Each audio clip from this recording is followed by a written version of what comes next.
I should have known the way they looked at me, like I'd walked into the wrong story, in the wrong dress, holding the wrong child. They didn't say anything at first. Not out loud, but the whispers were loud enough. She doesn't belong here. Who invited her? That's her? The church was still warm with music, flowers still fragrant. The bride and groom had just kissed. People were hugging, laughing, crying. And I was standing near the back with my son, holding his hand, trying not to ruin his only good pair of shoes by trembling. I wasn't there to cause trouble. I wasn't there for drama. I was there to give something back, quietly, without attention. A gift I couldn't afford, wrapped in a prayer I wasn't sure would land. But before I could take a step forward, someone blocked me. A woman in a blue fascinator, probably the groom's aunt, maybe the bride's. She didn't even ask my name. I think you should leave. Excuse me? This moment isn't for people like you. People turned. Someone grabbed my elbow. Not roughly, but like I was a problem to be moved. My son looked up at me, confused. Mama, are we leaving? No, sweetheart, I whispered. We're just pausing. The woman leaned closer. Her perfume was expensive. Her words were not. This is a family event, not a charity parade. And that did it. That cracked something inside me. I straightened my spine. I was invited. By whom? I held up the envelope, handwritten, real. She snatched it, read it, scoffed. He wouldn't have meant you. And then she turned. Security? The word hit harder than any slap, because it wasn't just the insult. It was the fact that everyone let it happen.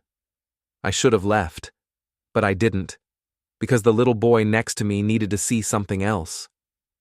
That even when the world throws you out of a holy place, you stand taller, you stay whole.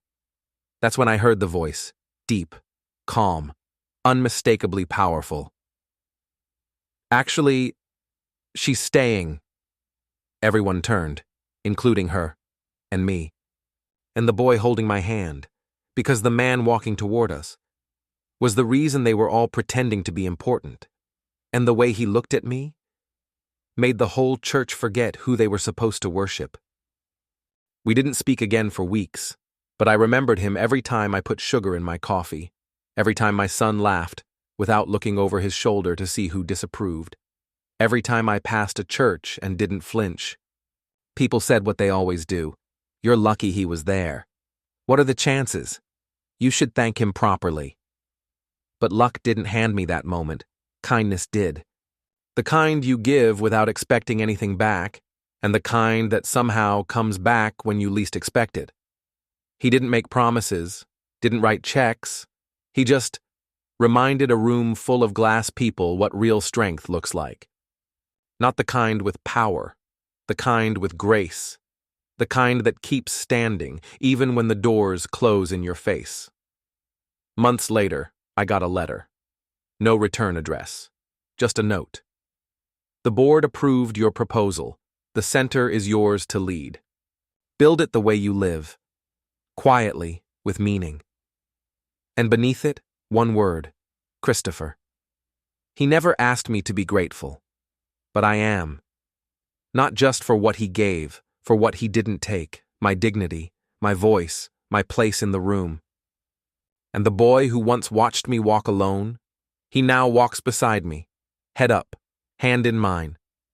Because someone once told him, with a gesture, not a speech, your mother matters. And now, so does he.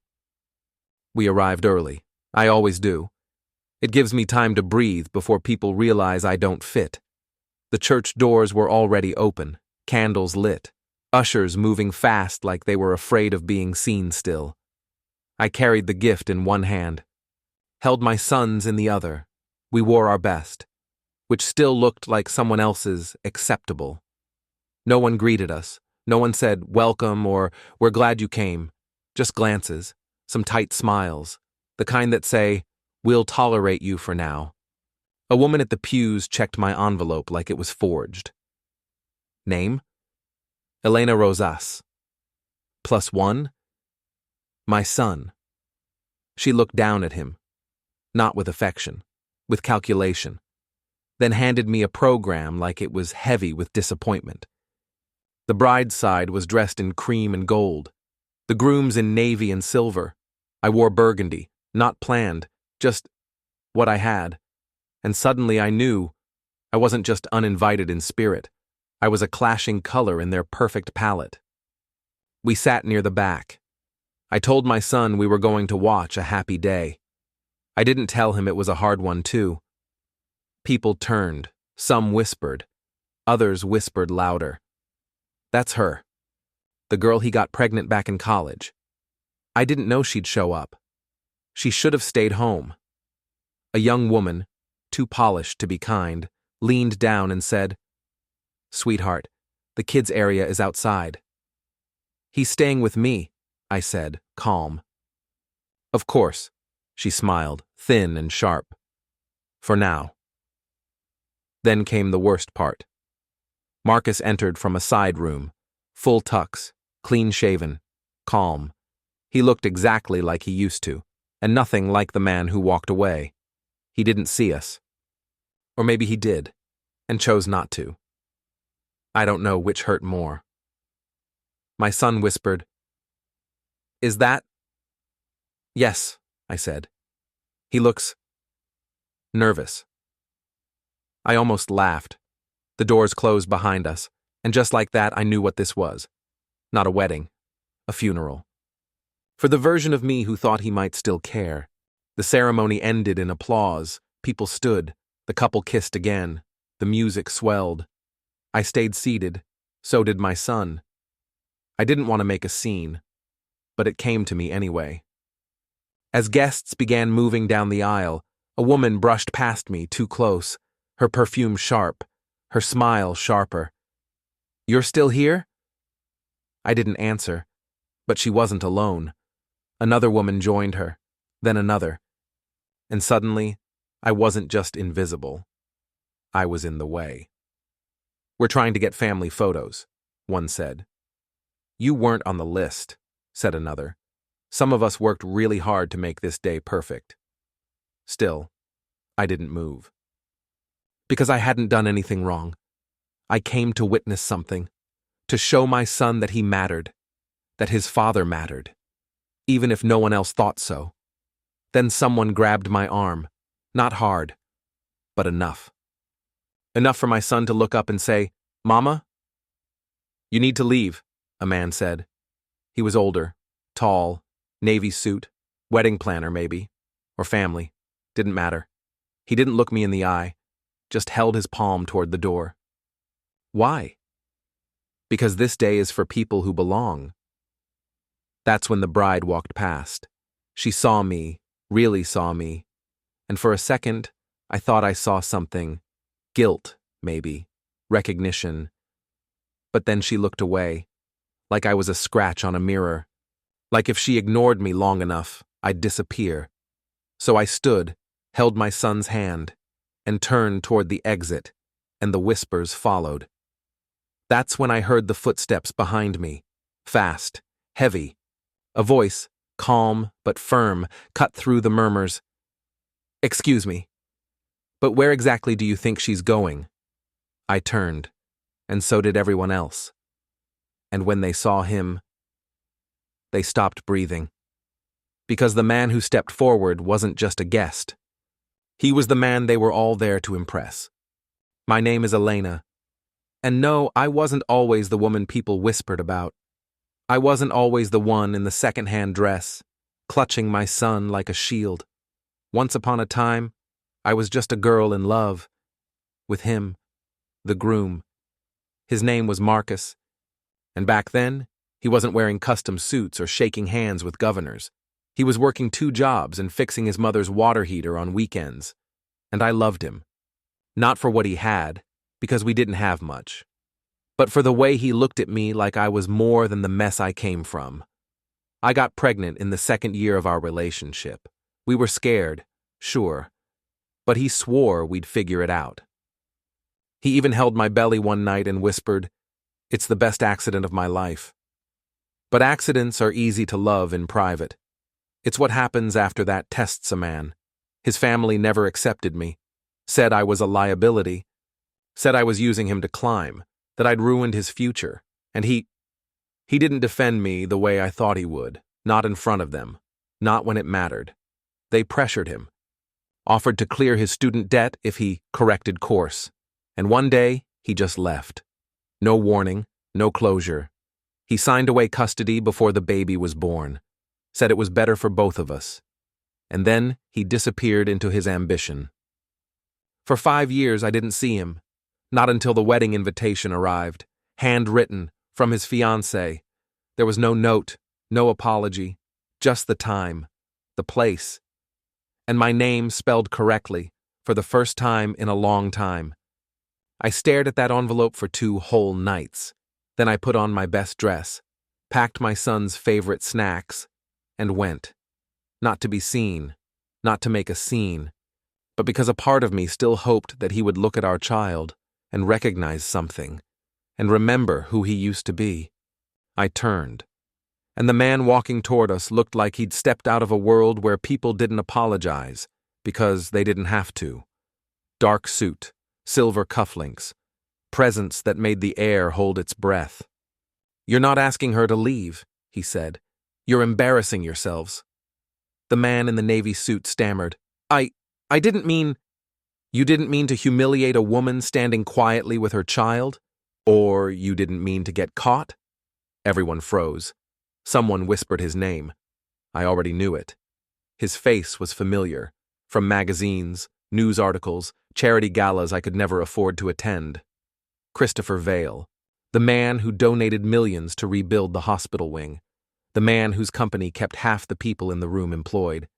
He walked right past the pews, stopped in front of me, knelt down. Not to me, to my son. "Hey, buddy, you okay?" My son nodded, stunned.